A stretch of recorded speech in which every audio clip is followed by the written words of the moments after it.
What's good, YouTube? It's your boy Trish Boy V back with another video. This is part 2 of the V8. Is it bad or is it good for us? So y'all hadn't seen it. Part 1 is I did last week, and today we're doing part 2. So hope y'all having a blessed week. Hope y'all have a blessed weekend. Getting started. So let's hop in the video and see what they talking about. See where we stopped off at. At all. Still, people have found creative ways to use V8 beyond the marketed sipping. For example, it's been used as a cocktail base, especially for the Bloody 8, which is basically a Bloody Mary with V8 replacing tomato juice. And it's likely the reason that somewhere along the line, V8 started making a Bloody Mary mix. Yes, that's right. The brand sells a cocktail mixer version of itself for people who like to take their vegetables down like a boozy brunch. And thanks to the fact V8 is both acidic and vegetal, which is totally a word, we looked it up, people also use it as a meat marinade. For the same reason, some also use it as a soup base, and others as a cooking liquid, for giving rice or stews extra flavor. Maybe their next slogan should be, V8, it's acidic, it's vegetal, it's dinner. On second thought, the word vegetal is a little off-putting as a flavor descriptor, so maybe not. But the point is, V8 is versatile. Yeah, it is. Do all that. Here's where we go over the nutrition facts, and that also happens to be where things get interesting. The standard original drink contains vegetable juices from concentrate, salt, more salt, and added vitamins like A and C. It does deliver nutrients, to be sure. You'll get vitamins, some potassium, and antioxidants from tomatoes. But there's a catch. Okay, not just one. There are actually several catches. The first being the aforementioned sodium bomb. Look at that. That is crazy amount. That is crazy. Look how much that is.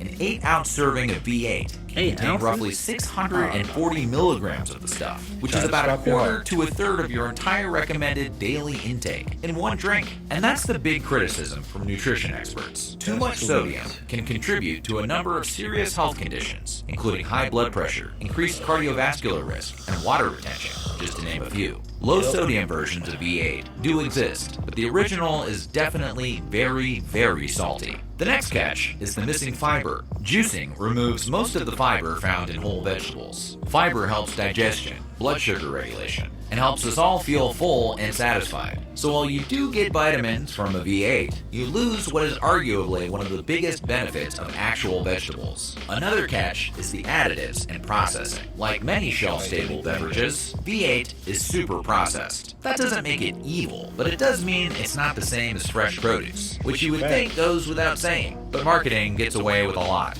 Long story short, V8 is better than some drinks, but definitely worse than vegetables. If you're looking for an alternative to soda or sugary coffee drinks or alcohol, then V8 is a great, healthy option. If you're looking for a replacement for vegetables, think again. It's fine occasionally, but as a supplement, not a substitute. And in case you're wondering, compared to smoothies from brands like Naked Juice, V8 has less sugar, which is great, but there's a lot more sodium. So it will be up to you to pick your nutritional poison. If you're drinking it instead of vegetables, it's not ideal. If you're drinking it alongside vegetables, that's more reasonable. But maybe add a little less salt to your grilled asparagus if you're popping open a V8 with it.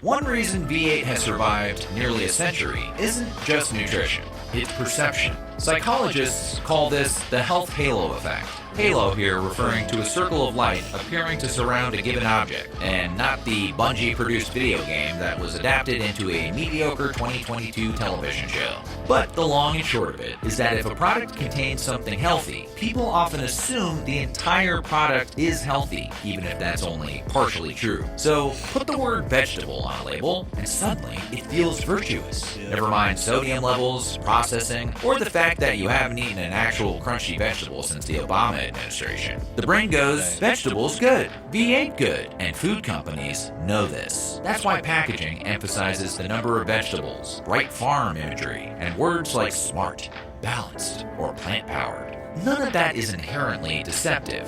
but it does shape perception. V8 isn't lying about having vegetables. It just benefits from people not reading the fine print. And honestly, most of us don't read nutrition labels until something goes terribly wrong, like accidentally drinking 3 servings and wondering why you suddenly feel like a human salt lick. To address the criticism, the brand has released multiple variations over the years. There are those low-sodium versions, which are still salty, just a little less. Spicy blends for Bloody Mary enthusiasts to change perception from health drink to cocktails. Organic lines targeting the Whole Foods crowd. And smaller cans marketed as snack replacements. Also because the smaller can looks like it probably contains less sodium. But even those low sodium versions are lacking the fiber from whole vegetables. That's just physics. Once you juice something, you can't magically put the plant structure back. Unless you reconstruct the vegetable with the juice and the pulp, but then you'd just be eating vegetables again, only wet and mushy. However, convenience is a legitimate nutritional factor. Nobody wakes up thinking, you know what sounds fun? Washing, chopping, sauteing, blending, and cleaning a blender before I've had my morning coffee. V8 skips all that. Crack the can, pretend you're healthy, and move on. So it's basically vegetables for people whose relationship with produce is aspirational at best. Like owning yoga pants, but never actually doing yoga. But seriously,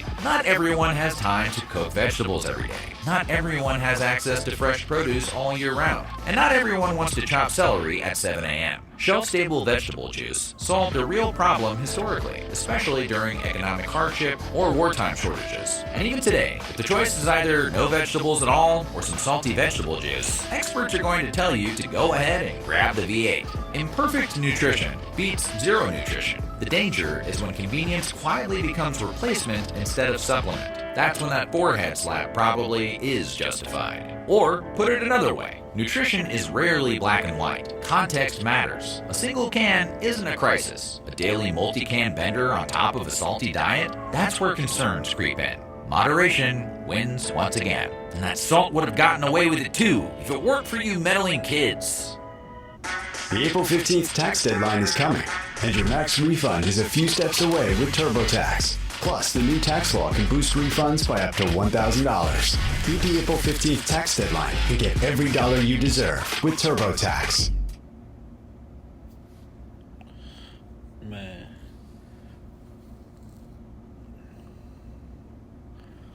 I just drop it there, so I hope y'all learned something. Should read them labels, be careful, and